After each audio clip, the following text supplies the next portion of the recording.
Hello and welcome to Optimal Game State.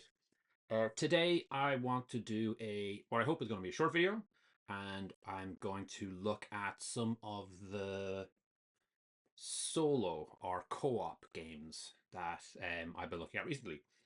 So my interest is still very much with Warcry and Kill Team to a certain extent, and those licenses. But I've also been looking to see what else is out there.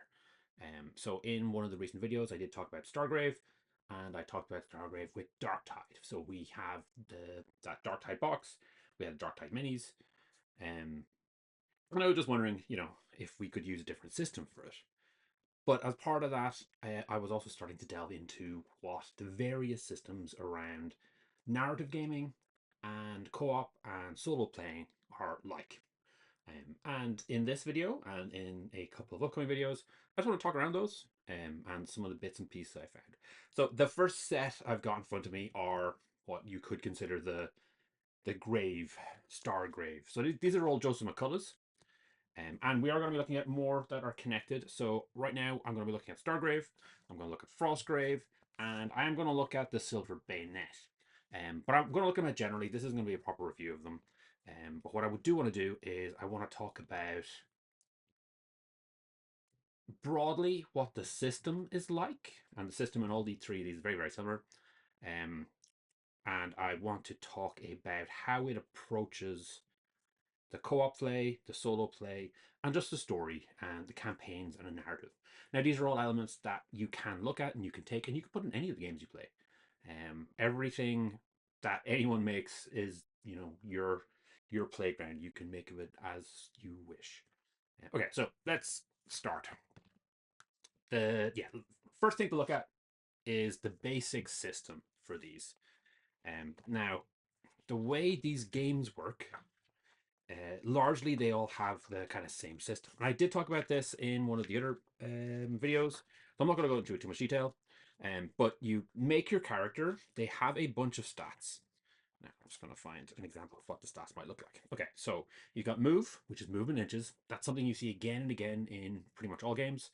And often all games, or the majority of games that we're looking at lately, work on the basis of two actions. Each fighter, each operative, each character has two actions.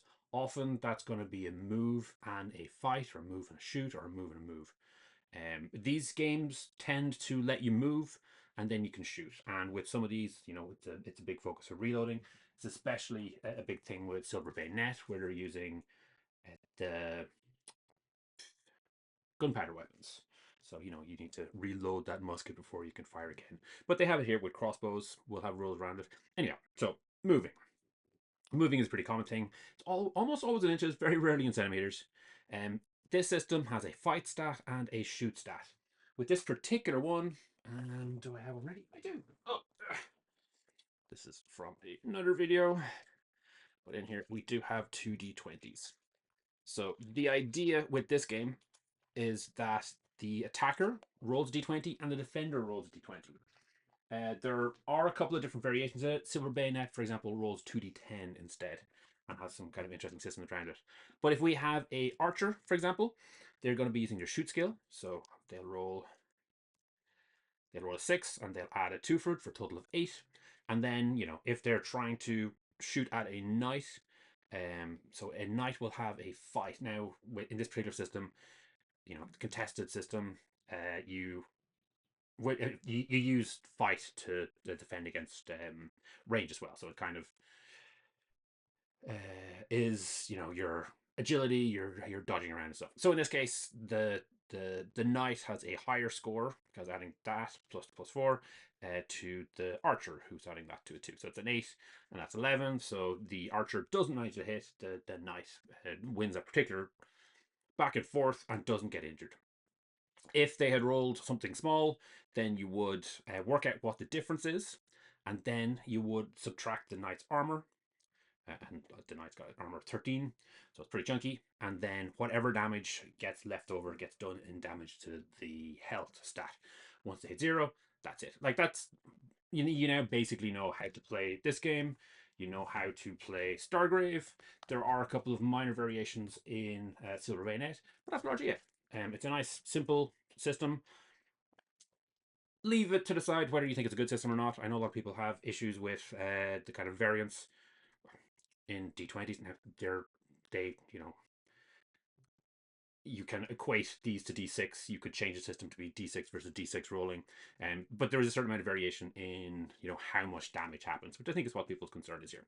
Anyway, that aside, so in this particular one, you make a wizard and you make their apprentice, and then you have a bunch of guys that you buy for gold, and they are these looking guys, the ones we were just looking at a second ago. Largely this list, although the list does get expanded. They come with their weapons and they come with their gear. You head out, you have some fun. And now the way these games work is you have two players kind of playing against each other, but maybe not really, because let me find an example in here. The way this particular system works. Okay, there's no maps for me to show off, but these are two different scenarios. So a mausoleum and a silent tower. It describes what's there. So this one has some skeletons and no zombies, but skeletons in a mausoleum. But more importantly, there is treasure on the table, and there's no real winner or loser in this per se. What happens is both wizard warbands have gotten to the same location. There's some fun stuff on the board that they might want to grab, and they can also try kill each other. So what can happen in some games is you can have two warbands where they'll basically ignore each other, they'll pick up the treasure and they'll leave. Win all round. What also can happen is everyone will ignore all the treasure and just go for the throat. Try take down the other guy and try do as much damage as you possibly can. It's a game, it's a story. This particular book doesn't cover it in great detail. I'm not sure if it's mentioned in the Stargrave book. It is mentioned in some of the expansions. So there is an extensive expansion I can't remember the name of, Frostgrave, that talks about solo play. This particular book, Quarantine 37, this is kind of the flavor of all of the additional books. So the core books are these nice, chunky, and very, very nice sized, actually. These are not A4 size, these are smaller ones. But I quite like the size of it. They're very good for playing on a game board. But this is what every book after that is like. It's kind of a small paperback one. But it has,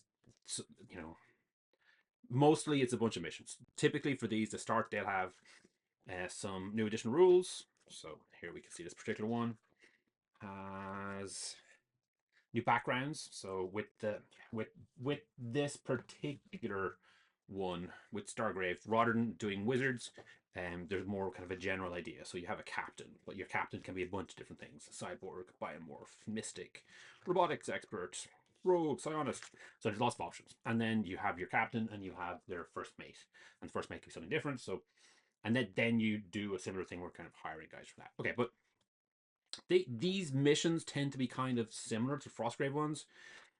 So here we've got a zombie shootout. So this describes hatches, things going on. Crews cannot exit the table as normal. The only way they can exit is through one of the hatches in the center of the table. They have to unlock the hatches before they can get out. And then at the end of each turn, place 2 additional plague zombies on the table at separate randomly generated points on the table edge. And then they are going to operate in... how are they going to operate? There are rules in here on how NPCs essentially will operate. They will look for targets. They will move towards the nearest target. So zombies are obviously a great one because they're in story. They don't have any great thought involved. They're just going to try get into melee with anything that they can see and kill it. So this is a 2-player scenario with some extra elements, but again, it's one of those cases where there's some treasure around.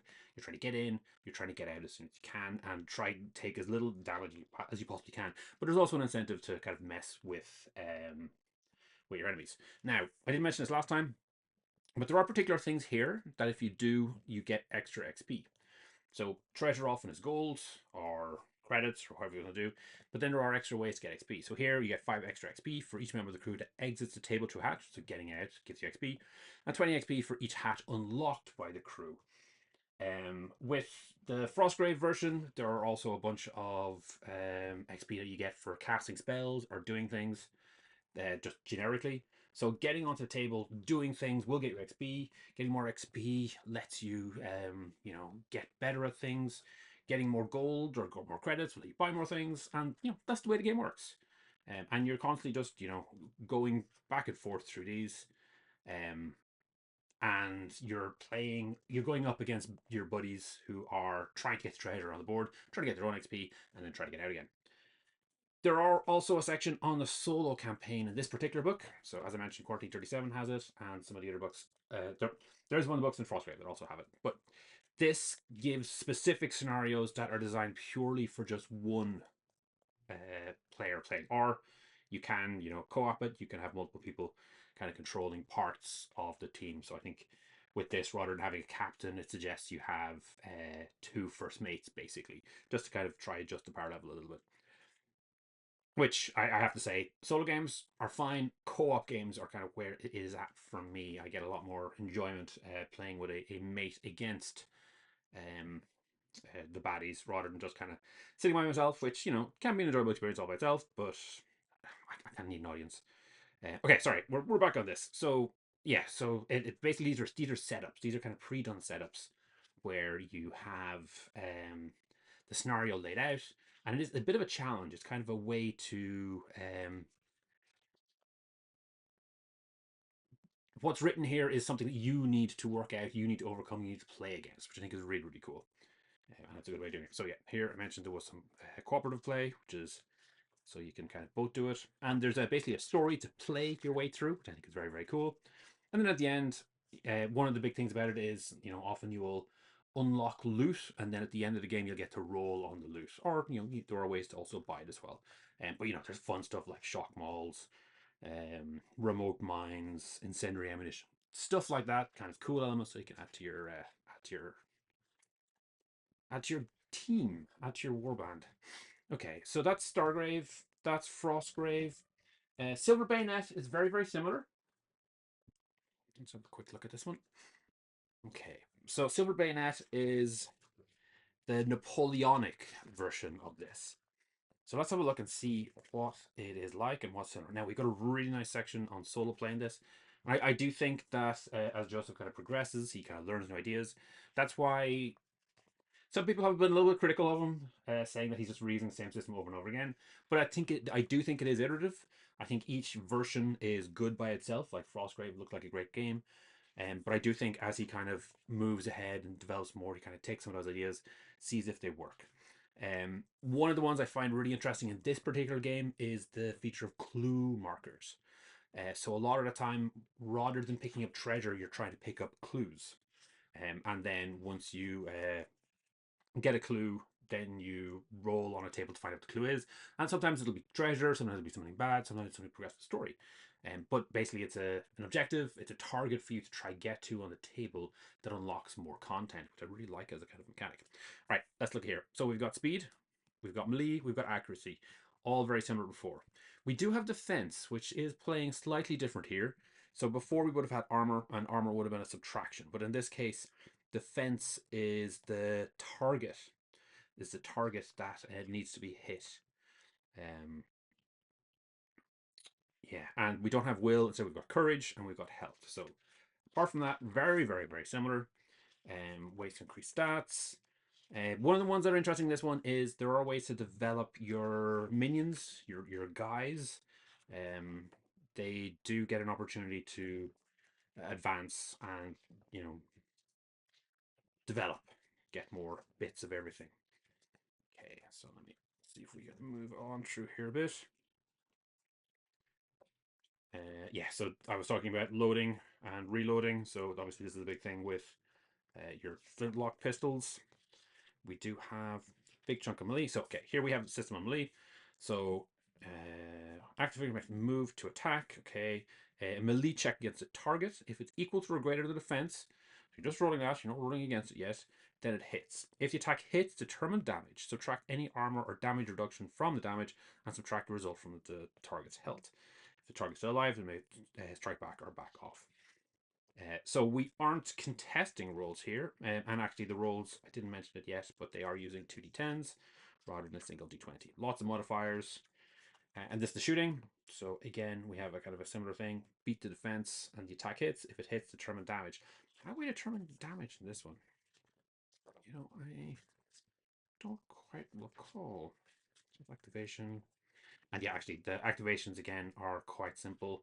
It's a move and then one other action. And sometimes you can replace your move with something. So you can replace your move with a reload if you wanted. And I think that's something that we see again and again. We do often see systems where you have two actions and two actions what you have. Or, you know, sometimes you have ways to get more actions. Here is how the enemies work. You know, it's kind of a list of things that they can do. Campaign system. Okay. Sorry, we're going to go back. I do want to see if I can work out what's going on with damage. I assume weapons.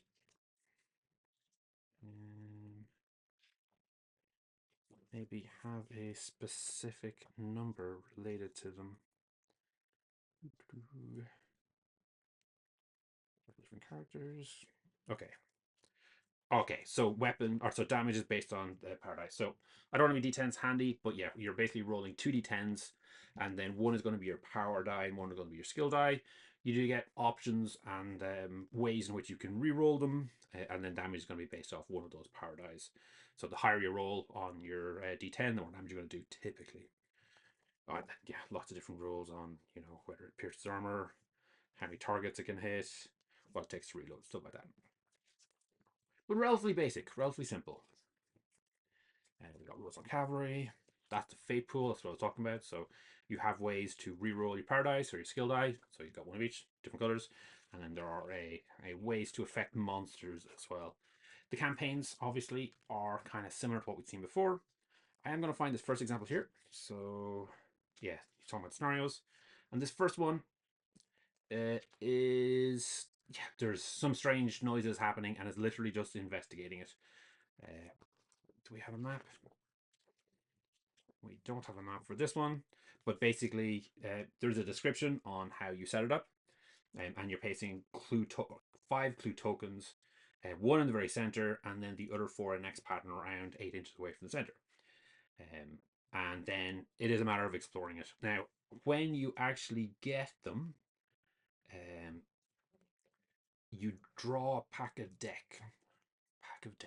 You draw from it. You get 5 cards. So here they pick up the ace, the king, the queen, the jack, and the 10 of diamonds. You shuffle it up, and then each time you go to investigate, you're going to get one of those. And then you get to look and see what you have here.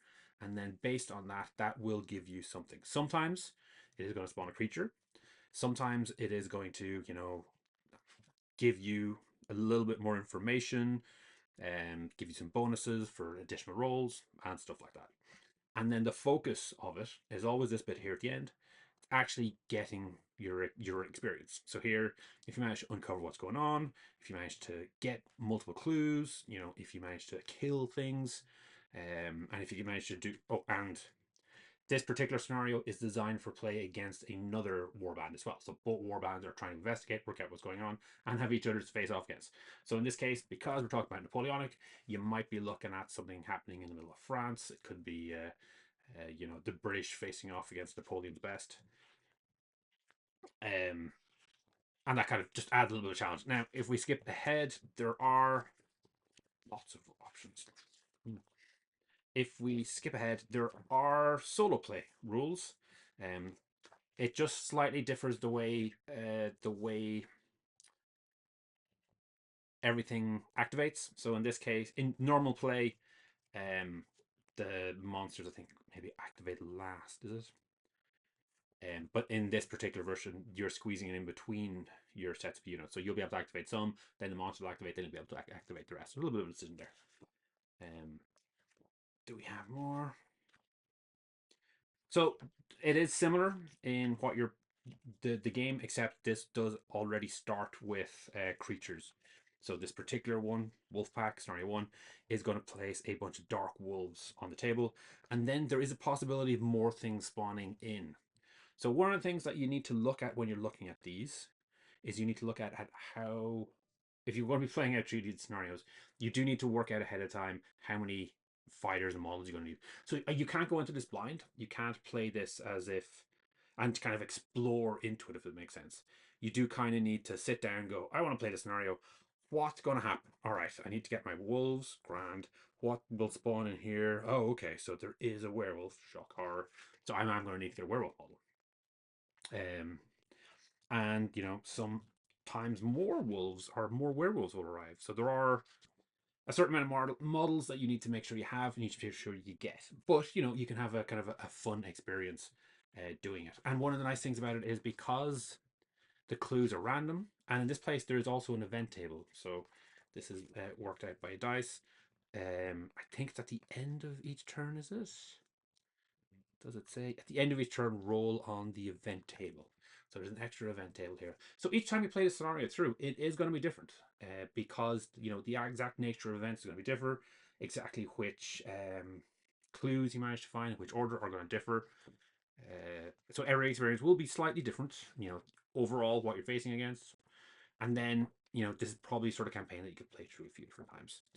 So this is kind of the grave stuff. The kind of interesting points, and yeah, Egypt. Big fan of the Egypt stuff. What do we have to say about it?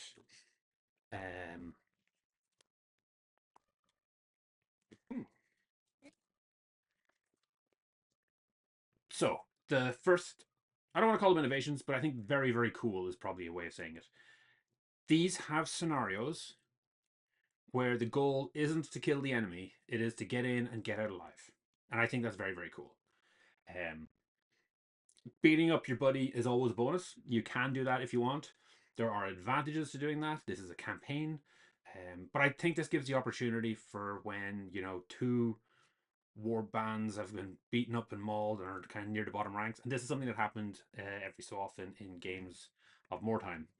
Rather than either side going for the truth, they would instead just stay at their own side, and they have the Necromunda as well.